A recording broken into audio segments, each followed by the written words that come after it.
L'ho incontrata alla fermata della metropolitana, imbottita fino al collo con la cuoppola di lana, occhi azzurri come il mare, tutto il resto era nascosto. Il suo nome era Maria, la volevo ad ogni costo.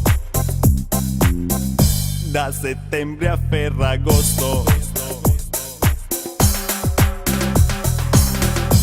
L'ho invitata in discoteca per ballare mambo e ciaccia. Non appena l'ho abbracciata mi è sparita tra le braccia.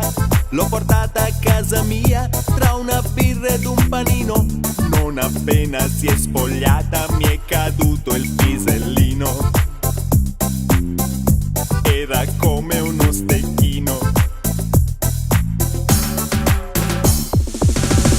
Quanto pesa questa fracca Maria? Mamma mia, 30 kg con le scarpe e con la biancheria. Quanto mangia questa fracca Maria? Mamma mia, molto meno del pappagallino di mia zia.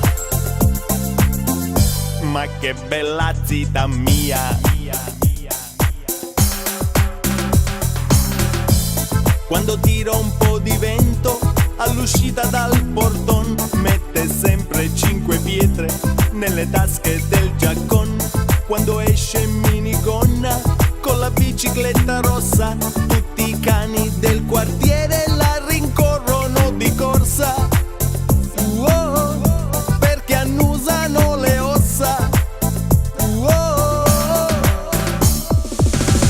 Quanto pesa questa fracca Maria? Mamma mia, quando è nuda io le faccio la radiografia. Quanto mangia questa fracca Maria? Mamma mia, molto meno del gattino bianco di Sofia. Quanto pesa questa fracca Maria?